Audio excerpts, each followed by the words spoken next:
Good morning, everybody. Good afternoon and good evening to everybody around the world. We want to thank you guys so much for joining in to our webinar today, to our Alvanon webinar, where we will be discussing workwear and uniforms, garment fit and sizing for today's workforce. My name is Jordan Huggins. I am the marketing manager here at Alvanon, and I will be your moderator today. And I think we'll go ahead and get started. Before I hand things over to Don and Emily, I just have a couple housekeeping notes. First of all, if you're not familiar with Alvanon, we are a global apparel technology company, and we're focused on the body and its application and implications in the apparel industry. We don't make clothes, we help brands make clothes fit better, have efficient and sustainable processes, and train their people better. We like to think that we are the science behind the art of fit. A couple other housekeeping notes before we get started.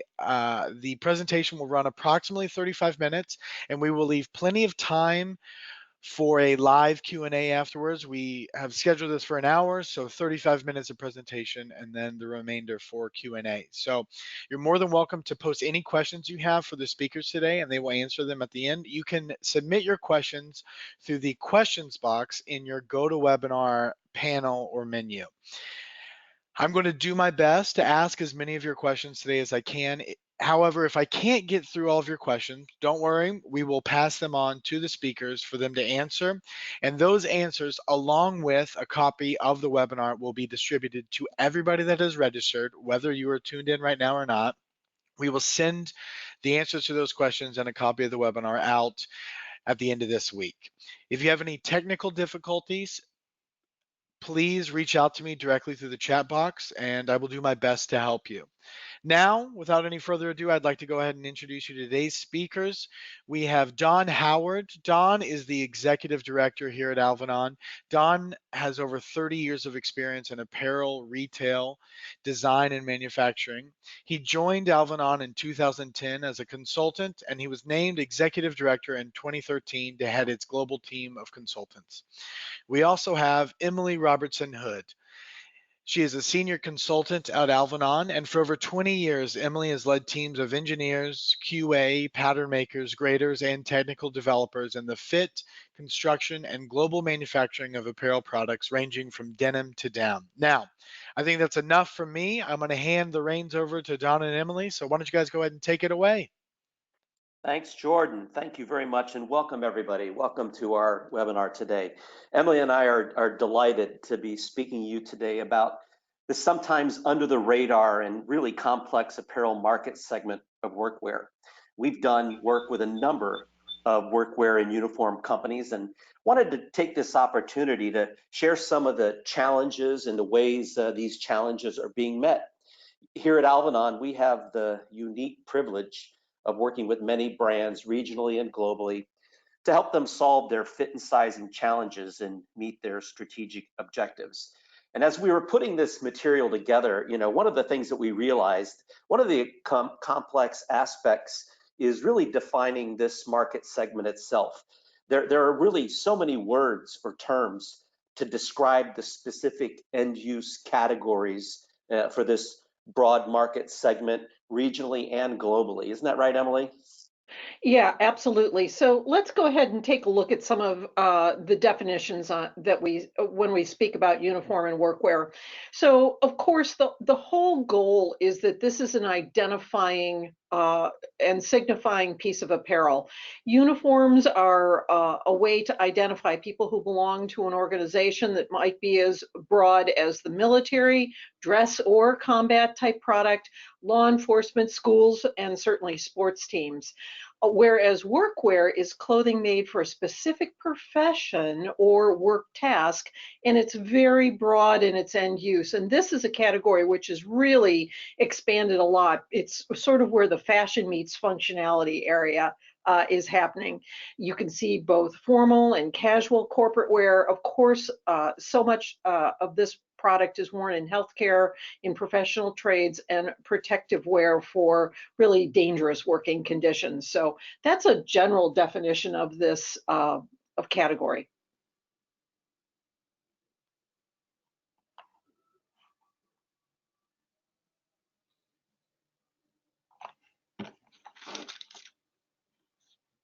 Of course, this is a very big market segment.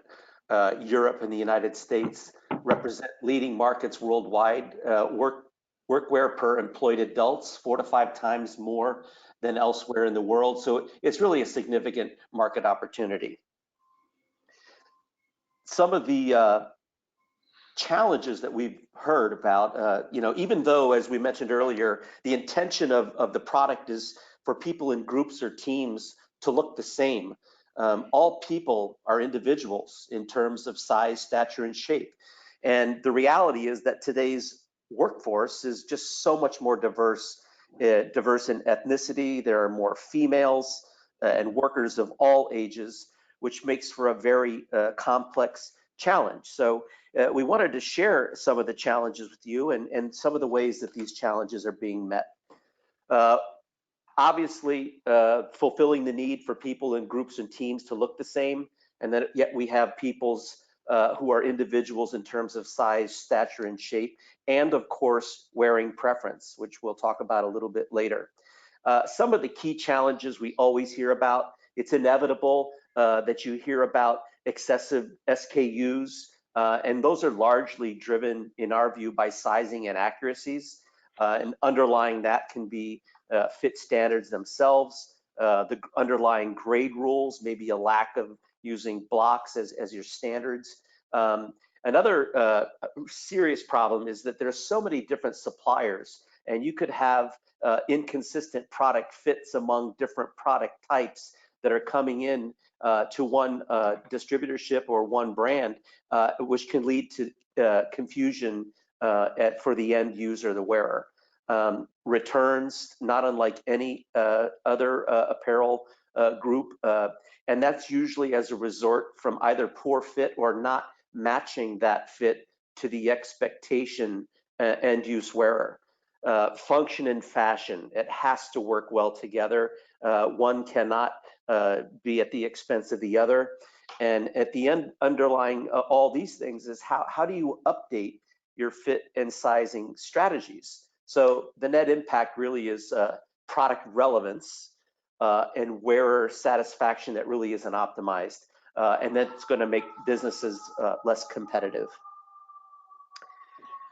Sizing inaccuracies can come from a lot of different ways. Emily, do you want to talk us through a little bit about what we mean by sizing inaccuracies?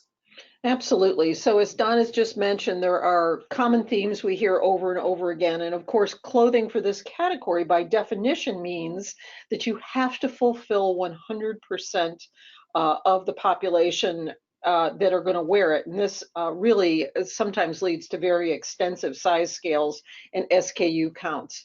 And this has only sort of been magnified as this global workforce has become more diverse. So what we see in all markets is that there are many more women in the marketplace, and within this total range of people, there is a broad range of workers that include older and younger workers. So you could have workers that are anywhere from 16 to 70 in your workforce. That is a very broad age range. If you think about how your teenage son looks, and then think about how the grandparents in your life look, those are very different bodies, and reconciling that it can be a challenge. The other thing that, of course, we're all very aware of is the need for extended sizing up into plus and big due to the increased BMI that we see, frankly, all over the world.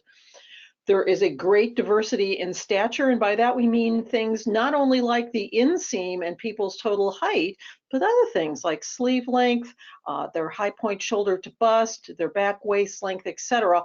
All those sort of factors need to be placed into this melting pot of product and wrestle through those. So these seem sometimes like huge challenges when you develop product, and perhaps even more difficult when you source it externally to get product matching those criteria. So one rather scary map that we see and use rather often is this map that shows what obesity looks like. Now, a BMI of 25 to 29 is considered overweight, and then 30 and above is obese. And we can see that there are many regions of the world that have people that are in the overweight to obese category. When you fit on someone that is not that way, or when you select product for people that are not in those categories, it makes it very challenging to get people into clothes that look smart. Then when we talk about height, that's another area where we see quite a bit of diversity. John, if you could flip forward to height, I'd appreciate it. So the height of women and men has both differed a lot. Women, there's a diversity with the average being around 160, that's 63 inches for people that are working in inches. And just flipping back to the men's, if we take a look at that, the men's average probably rests a little bit closer to 175, which is about 69 inches, but still that great diversity that's going to impact everything from inseams to sleeve lengths, etc.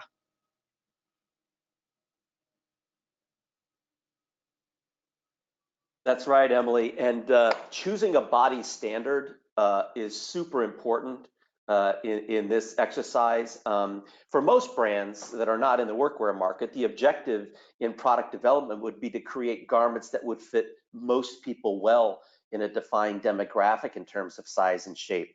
And we just know that the variety of sizes and shapes in the total population really call for a more realistic application of human body sizing. And that's really how we understand how this applies to apparel. If we look at the other important underlying aspect here is, and we talked about standardization. We do see a lot of outdated standards, and without a correct and accurate standard, you're at a disadvantage. Any brand is at a disadvantage because you really don't have a logical basis for any kind of decision making or taking action of any sort. So, if the standard has been outdated for several years, again, it puts you very much at a disadvantage. As Emily was mentioning, the whole aspect of age and body shape, we're dialed into this all too well. And as you age, your body, your spine compresses, the distribution of your size and shape is changing. And of course, nowhere do we see size, shape, and stature challenges more than in youth wear. We recently conducted a North American size and shape standard for the kids, and we've realized that body growth has accelerated, not only in circumference, but in stature at the same time. And we know that there's not really stair step or linear fashion to this. We know that if you're creating school uniforms or if you're creating product for youth and youth sports teams, etc., there's a lot going on in that developmental phase, 10, 12, 13, 14, 16 years old, where it's just not about shape and stature, obviously. So if you're working with standards, particularly in children's wear, youth wear, and you're using the same standards from maybe the 70s or 80s, it may be time to take a fresh look at that. And of course, this is a lot of the work that we do, understanding we use data, understanding the underlying body size and shape, and creating a more realistic standard for today's product wearers. And we see this quite a bit where people just have not a good understanding of what people really look like. It's very common when we work with athletic or sports brands to have a very idealized shape about that end use wearer. And to a certain extent, we see it in a lot of workwear where people have a working assumption about, because this person does this activity, or this person is in the military, or this person does such and such job, that their bodies are in a way that they probably aren't. So, we really look at understanding how the real size and shape will impact your current sizing standards. So, inconsistent product fit. Yeah, and this drives me crazy because this drives returns and this drives satisfaction with the product. And there isn't a company alive, be it workwear or a branded apparel line, that isn't struggling with returns. So what's really interesting is that most countries do not have sizing standards. They only have guidelines, with the only exception of that being Japan and China. They tend to hold a little bit tighter to their sizing standards.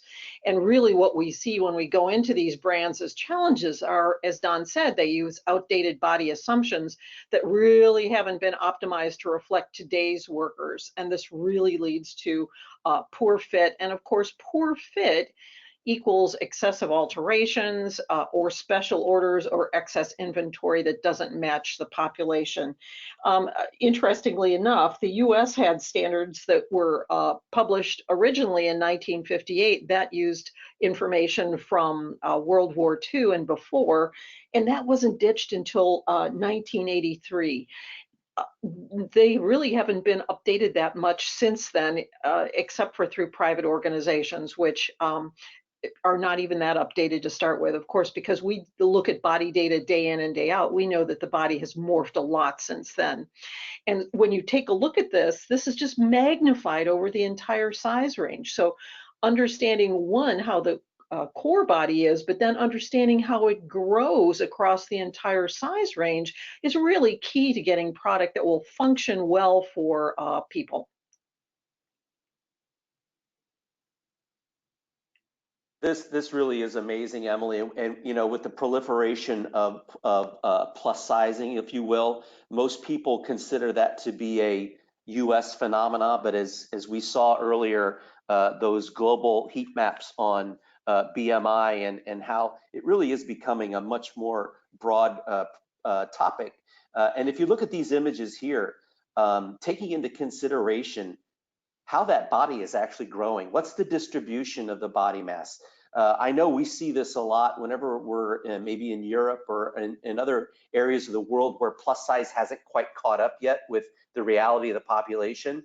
And that's usually something that I see when people start using extra, extra, extra, and we go up 5, 6, 7, 8, 9, 10, and start running out of sizes because the objective was just to throw additional sizes, but that just increases your SKU count.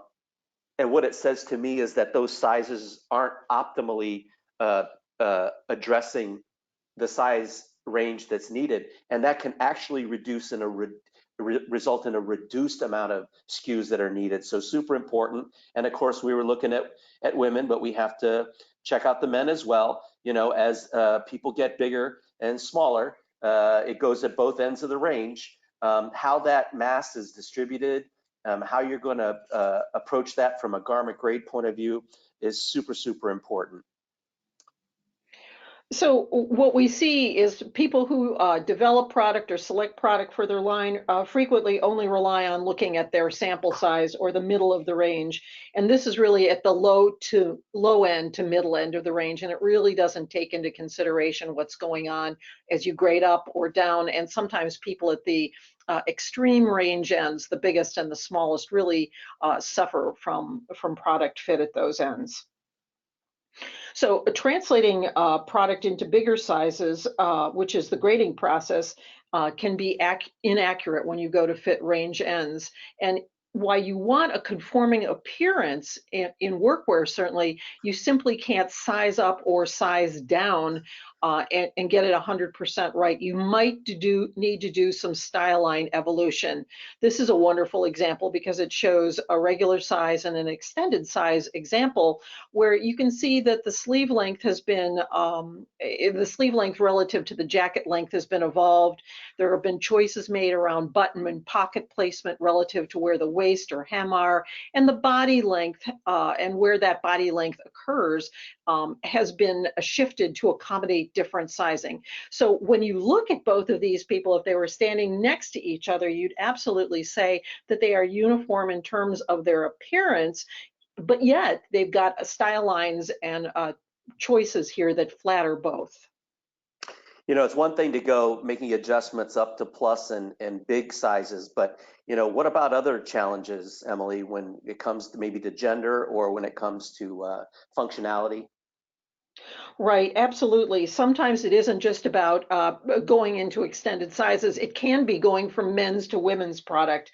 One aspect of scale is making that transition and realizing it's just not, as we used to say, shrink it and pink it.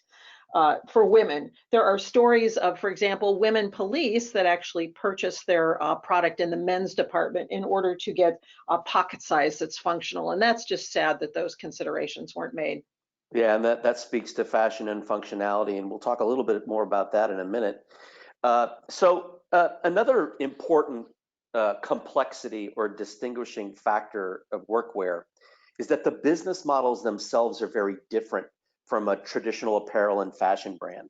You've got sales, distribution, and procurement that go through many different channels, and a lot of this can result in a lot of inconsistency.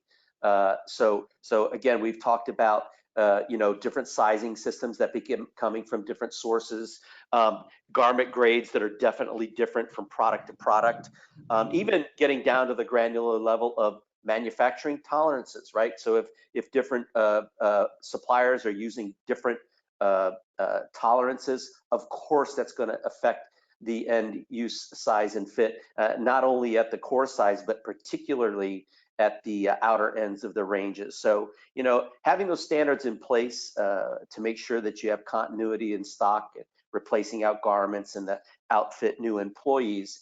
And, you know, we believe very strongly that, you know, once you have decided or you need to update your sizing standards, it's the right time to look at how the bodies get bigger and smaller throughout the size range, which is a kind of a very data-driven exercise. And then, of course, after the body growths are established, updating garment grades that map to that body growth. And those are two different subjects. A lot of clients, a lot of people will look at a body growth chart and assume that that's how their garments are supposed to grade, which is absolutely not the case.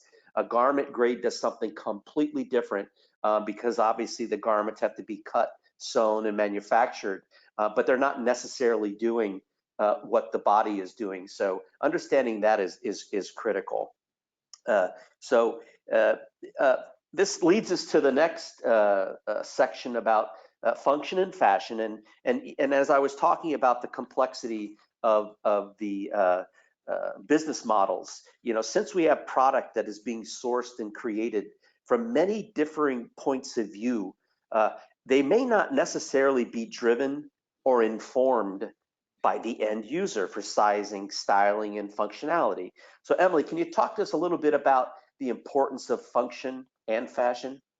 Yeah, and I just love these two images. That's a nurse from the 1950s and then one from today. And this just really speaks to the point that not only has body sizing evolved, how apparel is worn has changed too, particularly for women.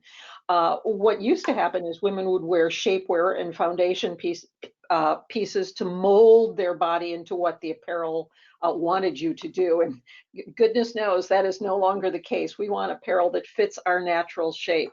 And everybody wants to be comfortable. So what we find is providing a level of product differentiation strategies within this diverse workforce it is really something that needs to be improved.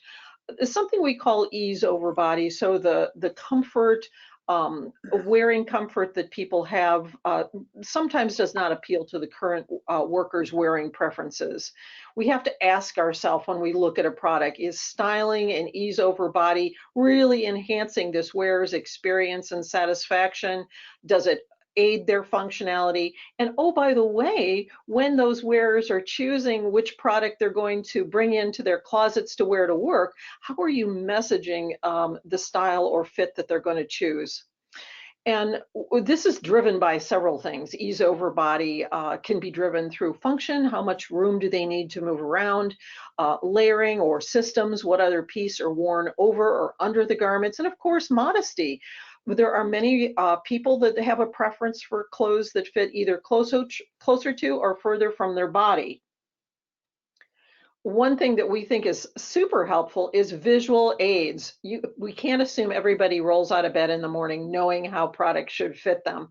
We feel like providing visual aids to the wearers on how they're expected to wear product is super helpful. I mean, this being as basic as, do you want, the sleeves to be super skin tight, or do you want them to be long? What is the uniform look that your business is going for?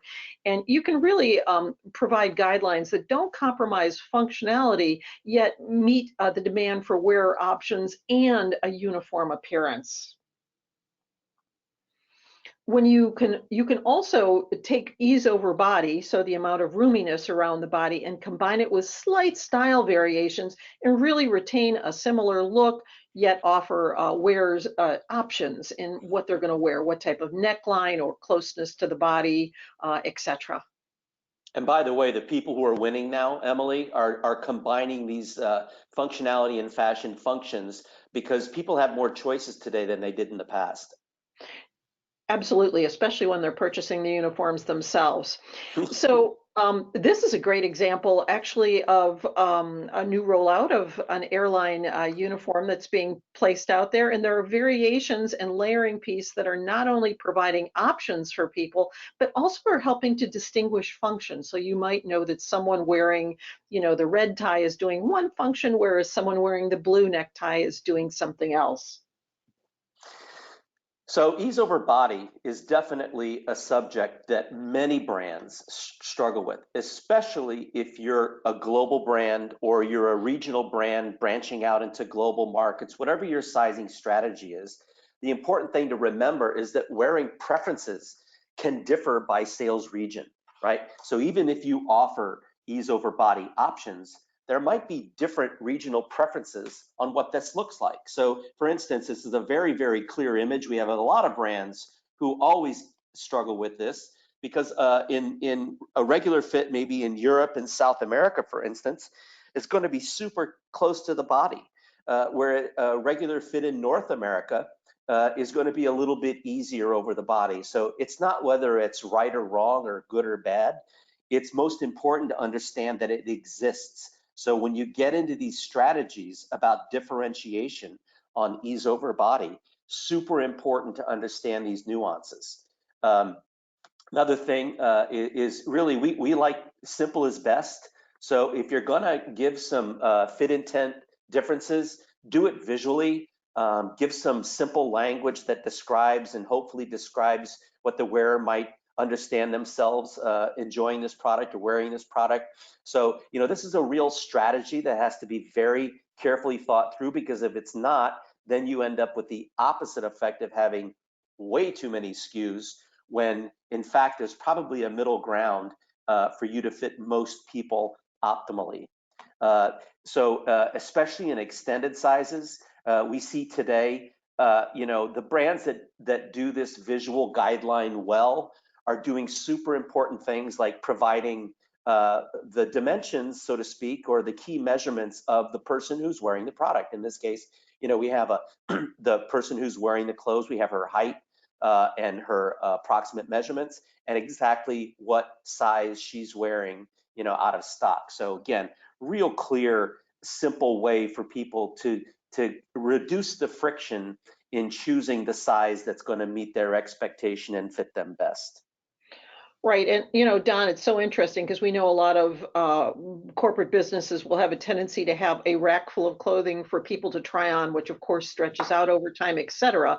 If you had something static yet visual that would provide this sort of a guide to people, this would certainly save some of the wear and tear on samples. And it's also a global thing. You could shoot that thing into the internet and people would get a visual right away and understand what you're trying to show them. Yep. And another complexity, Emily, on ease over body is what? Is certainly the layering and how, or systems and how you put these pieces together. And, particularly when you're developing product, you need to make considerations of things like armhole depth, neck opening, length, etc., so that you can actually efficiently and functionally layer your systems one over the other so that they work in the way in which they're intended to. And this can extend to things all the way down to the drop on the rise level and components that will affect both tops and bottoms. Yeah, and not only from a fashion point of view, but certainly when you're talking about systems for military or special end-use product categories where functionality and layering are critically important. So, this is a very broad topic, but the fundamentals are very, very similar. Yeah, extreme weather conditions definitely require heavy considerations of layering. And how do you manage this, Emily? How do you manage all these different ease over bodies and different end uses? Well, my favorite way, and I know that it's kind of getting a little bit in depth here, is to establish some sort of measurement parameters to ensure that things nest nicely on top of each other or underneath each other. And just internally, we call these guardrails. So what these are very simply are defined dimensions that help you ensure that when you're developing a product or even purchasing that product externally, it doesn't go beyond a certain length or ease over body, so that layering can be effective and you can get the product to function as it needs to on the body. Exactly. Very, very important. It's all part of the strategy.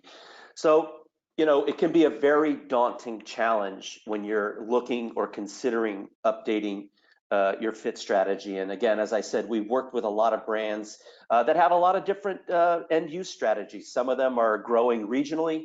Some of them are getting into global markets. Somebody are already in global markets and trying to come up with the most succinct and effective overall size and fit strategies to meet their needs. But it's a tough one. And as we've been speaking specifically here, most true workwear companies, they run a very tight collaborative operation. And one of the reasons is because the operational processes have largely been unchanged. And we know that the challenges can be very real. In other words, how many times have we worked with someone where they would really like to update sizing and fit, but they've got existing inventory or legacy product that we still need to hang on to? How are you going to handle that? There might be an okay compromise, what's new and what's old and why it exists. And then the other super important is, how do you determine the course for change? Are we reacting to anecdotal customer and wearer feedback? Are we looking at sales returns? Is this kind of a gut feeling that things aren't quite working well? Are you just looking at the competitors to see what they're doing? But utilizing data in today's world can really be the pathway to evolution. And we know today data is everywhere. We're bombarded by random facts that may or may not have any evidence to them. Some data sources can be conflicting. What is the data source? A lot of people look at averages. Is that the right thing to do in any of the work that we do? And how do I make data relate to my brand specific position and what I'm trying to accomplish? And what data can I use to help improve the wearer experience? Well, we do this all day long, analyzing data for usable solutions. A lot of times, we know that we have our own data that we can use. There's plenty of data available. Our own clients will come to us with data that might be very relevant to what their current challenges are, such as sales and returns data, historic sales by size and reason for returns. We can use the data along with body data to understand underlying body size and shape. We can really also use that data and any other of our clients' data to kind of potentially quantify market coverage. I know that one of the reasons that sizing systems seem to be flawed and that there's a lot of excess inventory in the warehouse is because maybe the prediction of what you actually need is not correct. So this can be super important and can be definitely inferred by data. And at the end of the day, what are we going to use our data for? We have an ethos here at Alvanon. We feel very strongly about it. Every one of my senior consultants was in the workforce before they became consultants on Alvanon, and we use tried and true methods for establishing size and size consistency. And that specifically relates back to that fit form that maps to your client, either the client size and shape.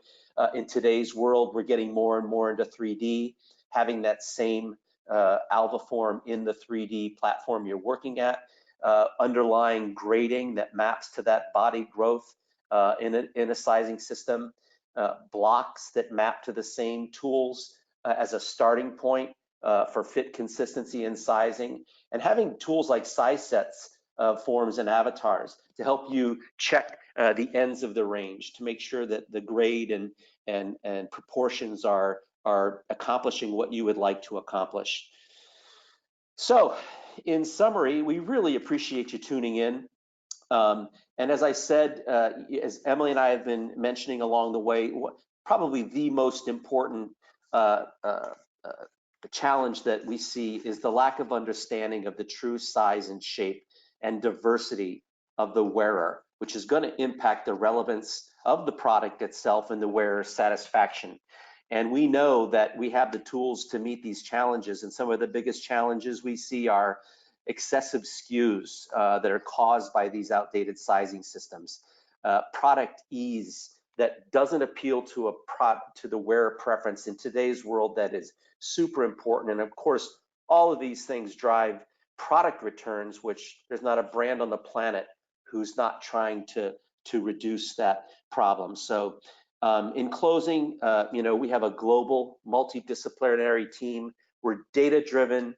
We have your strategic interest in place, and we're here to help you with tactical and practical solutions, so please call us. Having said all that, I guess we are good with time, Jordan. Could we open the floor to maybe some questions from the audience? Yeah, absolutely.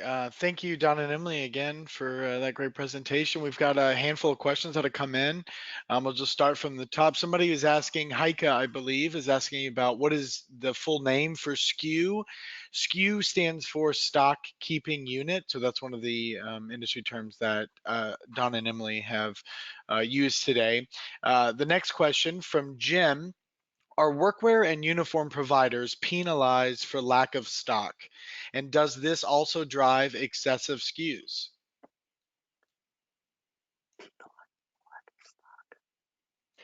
So lack of stock, I take it that might mean inventory is unavailable. Don, do you read that question that way? Yeah, I mean, if you don't have it available, I don't know about the penalized, but you lose the sale for sure. So it depends on what part of the distribution chain you might be in on that question. Right, and I mean that really speaks to what you spoke of last, Don, which is really understanding what the human's body is doing and where the sizes are that you really need can really help brands to balance what sort of stock they do keep. Yeah, inventory in general is such a big problem. And what we found is that excess inventory over time means that you're not matching the client. Some of the more interesting work we're doing with some of our bigger clients today is trying to get them in front of what they should be having in inventory, as opposed to trying to deplete and replenish inventory that they've been carrying for many years. It's a tricky question, but it can be addressed. Right, and also people are not willing to back order something. If you have a job, you're supposed to be on the job wearing your uniform, so it's not like you can wait 3 weeks for that to come in.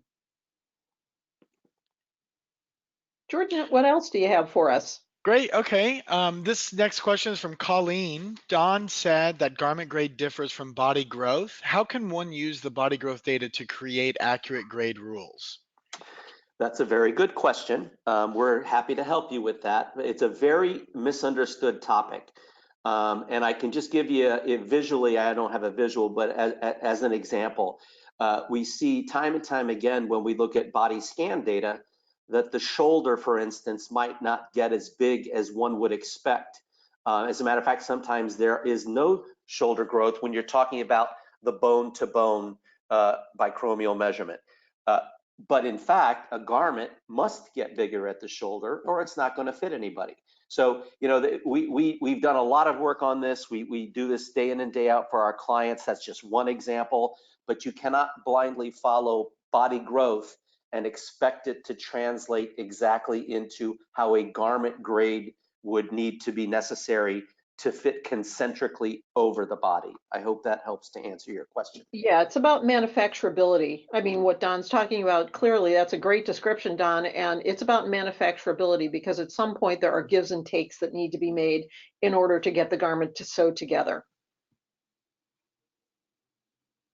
Great, thank you both. The next question is from Alka. In regards to ease over body, is it the ease over body that is different by region, i.e. the US versus EU, or are the body shapes different too? Well, it can be both. Body shape is always where we start. We start with body shape so we know what the baseline is. Now, there may be differences and similarities regionally, which we can certainly look at, and there may be stark differences. But the starting point is the body. And as we were talking earlier about the example of the puffer coat and how a wearing preference might be different, but wearing preferences can be defined and explained by different regions. Now, it's not to say that in Europe, maybe in Northern Europe, for instance, that a regular fit might look a little bit more like a North American regular fit. And of course, the further south you get in Europe, that fit might get closer and closer to the body. So again, it's the two components have to be viewed separately, and that's why the strategy is so important. Emily, anything you'd like to add to that? Well, add to the complexity, probably the grade is going to be different between the regions as well, too. True. So, for brands that have product manufactured in one region and ship it into another, that's where the complexities of wearer preference, ease over body, actual body type, and then the grade that's applied needs to be messaged very clearly and clearly thought out so that your sizing scale is not doesn't find someone in one region needing to order an extra large when normally they'd be a size medium. It's a tricky set of chemistry problems that one needs to resolve. That's true. Do we have any more questions? Oh, sorry, I was on mute. You think I would have figured it out by now? Thank you, Don and Emily, for answering that. Yeah, we have a handful of more questions. You guys seem to have struck a chord with everybody. The next one comes from Chelia. Is it very different between the North American and South American fits and body styles? Wow, I really wish Alice was here. One of our senior consultants is working with a South American brand right now. And what's so interesting there is, yes, there are absolutely physical differences that we've seen. We've just recently completed a very exciting body scan product in a couple of South American countries. So we have some really good, fresh data on that. But what you see there is just like what you see going from the United States to Asia or the North America to Europe, is you do see people that have slightly different body types, and sometimes in the case of Latin America and South America, as you do with Asia, body types are quite different in terms of where their height growth is. Body circumference, not so much, but height growth. But then you also see the difference of how they like to wear things. They like to wear things a little bit differently when you get to different regions like that. Great, thank you. We had a question, another question from Alka. She's asking about a seminar in London and Amsterdam. Yeah, we are doing a plus size workshop in Amsterdam and Alka. Actually, if you have any questions about the plus size workwear or the plus size webinar or workshop that we're doing in Europe, please reach out to me individually and I can answer that for you. The next question is from Paula. Customers often ask for unisex fits. How do you cater for that? Well, you have to put a line in the sand somewhere. And again, being mindful of lengths, ease over body, and the grade that you apply is one thing. So sometimes men's product will have a more aggressive grade. Women's will not have as aggressive a grade. And by that, I mean incremental growth between sizes. Somehow you need to strike a balance so that it will work for both genders. It's just a rule of thumb that males can be taller than females. So this again is a case where offering product in a couple of different lengths might be appropriate. Okay, stating the obvious here, women have breasts and men don't. So you need to make accommodations for that sort of thing too. So unisex or a gender-free product is absolutely possible. But again, it's a certain chemistry process for marrying up those factors. Don, do you have anything you want to add to that? No, and exactly. The people who do this well recognize that there is opportunity for unisex product, which has been a term that's been used for many years, in addition to women's and men's. So the balancing act there, like Emily said, is understanding the functionality, ease over body, and the intervals between the sizes where it's appropriate. There's times where it's just not appropriate to have unisex product, and that's kind of a merchandising and demand kind of question. Great, thank you guys. Another question from Heike. This is in reference to the measurement charts, I believe. Are the measurements shown in inches? Which measurements? We work across, those are just representational charts. So we work in either inches or cm. We have no preference for one or the other, whatever the brand is working on, and those were just representational. So those aren't really publishing for use, just showing you what type of thing we do. They were illustrations, yes. We work Yep. in whatever the unit of measure is. Gotcha. Okay. The next question that came in from Lindsay. Could you give some examples of how garment grades could differ from body grades? Okay, well, we gave the example of the shoulder. Another clear example, which people perseverate on all the time, is the armhole.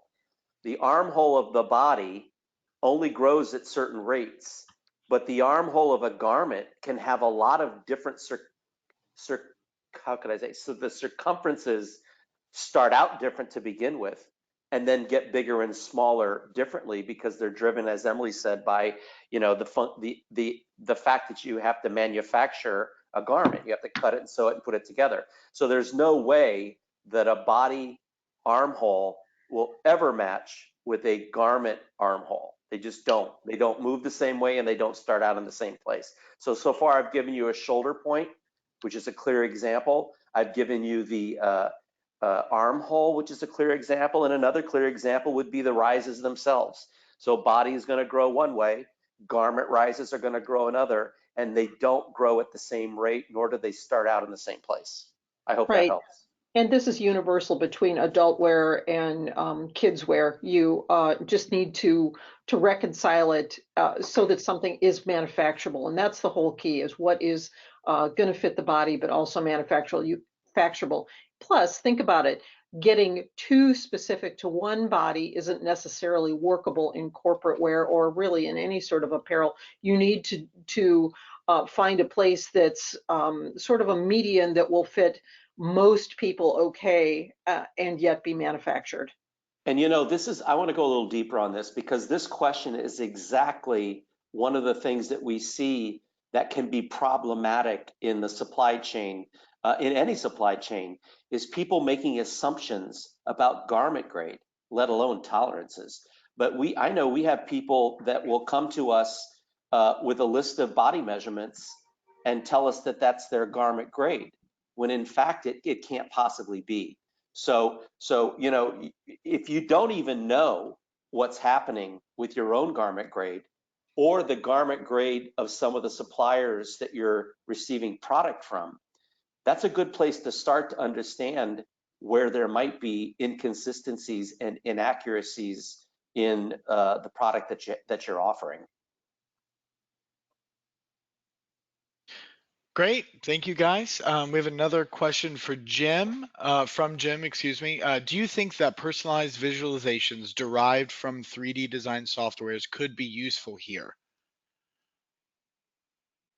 So creating an avatar that looks like the wearer and then placing the garment on it. I think that that's what that gets to the heart of. Is that how you read that question, Don? Yes, good decoding, Emily. Yes. I think it could be helpful, absolutely. And from what we've seen, we've just done a series of workshops that speaks to the prevalence of this sort of a tool. I think absolutely it could be helpful. There are very few brands that are or companies that are doing this right now, just because of the mechanics that it takes to get behind it. But it could be helpful, absolutely. Yeah, sure. I want to say stay tuned. Let's see what happens in the future for that one. Yep. Great. Thank you guys. Next question from Sarah. Where can I obtain an accurate size standard? I guess you could call us. That would be great. That's a look. No, no, I'm not trying to be superficial there. Well, there are so many versions of standards globally. What's important is where you are right now, if you are anywhere, and what you're trying to accomplish. We see this day in and day out. Again, the end use target customer is where you start, understanding the sizes and the shapes that you would need to cover most people in that target demographic well is the starting point. And then from there, you build the underlying tools for sizing and fit consistency. So in any apparel segment, it works the same. And in certainly in the workwear uniform industry, the same principles apply. The only difference is 100% fulfillment obligation and how we can help reduce the amount of SKUs, yet still effectively accommodate as many people as possible for size, stature, and shape. In the first place, we always start when any client comes to us is asking them, what is the age of your workforce? So for example, you may not be having a 16-year-old kid who needs, jackets for a doctor, unless he's Doogie Howser. So what is the age of the workforce? And then where do they reside? Like, is it are you selling into Asia only? Are you selling into South America only? We may have different answers on what standard would be suitable depending on the location of where you're selling and the age of the customer. It's a complex topic, but we'd be happy to help. Hey, Jordan, I think we have time for one more question. Okay, great. You guys really struck a chord with everybody. We have a whole bunch of questions rolling in. I am going to, the last question that we'll address is from Risha, I believe. Can you talk a little bit more about the data analysis tool? What type of algorithms you are using and how do you help companies apply this? Do you look at historical sales sizes, returns, etc.? And how do you determine the case of returns is sizing versus styling? So I can read that again. There's a lot in there. I got it. I got it. I Okay, got it. okay. I got it. So obviously, if I might leave on a interesting note, this industry is, I call it the industry of unlimited variables. Okay, you have so many variables in place here, but how we try to approach any particular problem or strategy with our clients, we want to look at all relevant available data, which is the first step. But the second step is having a deep industry knowledge about what to do with that data. It could be any of the things that you've just highlighted in your question, or it could be only a few. So having the data is a wonderful thing. Knowing what to do with it is really the key to success. Algorithms are great. We see a lot of, artificial intelligence is everywhere, right? But at the end of the day, you still need to be able to make practical decisions that will impact your business in a positive way. Emily, is there anything you'd like to add to that? No, just making sure that whatever you do with that data generates a commercially productionable and manufacturable solution is the key. And I think that that's where we really excel, is understanding what commerciality looks like and what manufacturable looks like. Yeah, and again, it's all about what is the end use strategy and creating success for whatever the brand's trying to achieve. Thank you for that question. Really good one. So Don, maybe flip us to the next slide and we are away. Oh yeah, Emily, thanks. Again, thanks. Jordan, you want to sign us off? Yeah, that sounds good. Don, Emily, thank you guys so much again for taking some time to answer these questions and present today for us. Again, thank you all so much for tuning in to our Alvanon webinar where we discussed workwear and uniform sizing and fit standards. We're really excited to be able to present to you this information. As I mentioned, this webinar was recorded, so we will distribute it to all of you, everybody that has registered and pre-registered, whether you were able to tune in for the entire thing or not. We will send that out to you by the end of this week, along with a Q&A to address a lot of the questions that we could not get to. I apologize we couldn't get to all the questions. You guys sent so many great questions. We will present those to Don and Emily, and they will get a chance to answer those, and we will send that out to you along with a copy of the webinar. Several of you asked about plus sizing, and I would urge you to everybody, please visit our website and sign up for our newsletter. It's the best way to stay up to date with what we have going on. If you have the chance, if not, we would urge you to sign up for that. We do several workshops throughout the year. We did several in the U.S. and in Canada this year, and we plan to do many more next year.